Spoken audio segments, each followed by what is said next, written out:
दर्शक हो, आता पाहणार आहोत एक महत्त्वाची बातमी।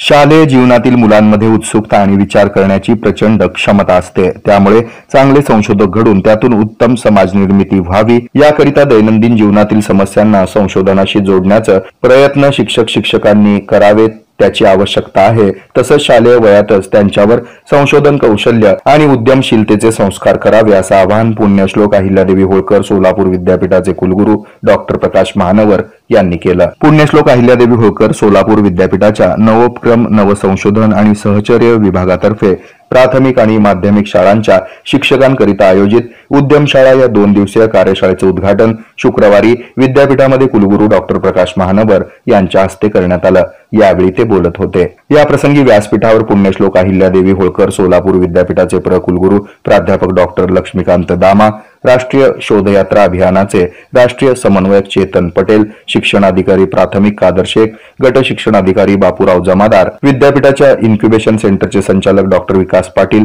कौशल्य विकास विभागाचे संचालक डॉक्टर प्रभाकर कोळेकर आदींची उपस्थिती होती। या कार्यशाळेसाठी प्रिसिजन फाउंडेशन, सर फाउंडेशन, सेवा वर्धिनी, स्वदेशी जागरण मंच, साविष्कार या संस्था सह आयोजक आहेत। एकूण 2000 शिक्षकांचा यामध्ये सहभाग आहे। या कार्यक्रमाचं प्रास्ताविक विकास पाटील यांनी केलं, तर सेवा वर्धिनीचे वरिष्ठ प्रकल्प अधिकारी चन्नवीर बंकूर यांनी उपस्थितांचा परिचय करून दिला। प्राध्यापिका तेजस्विनी कांबळे आणि प्राध्यापिका श्रुती देवळे यांनी सूत्रसंचालन केलं, तर प्राध्यापक डॉक्टर प्रभाकर कोळेकर यांनी उपस्थितांचे आभार मानले। हे आहे मेट्रोकास्ट केबल नेटवर्क आणि आपण पाहत आहात द न्यूज प्लस बरच काही।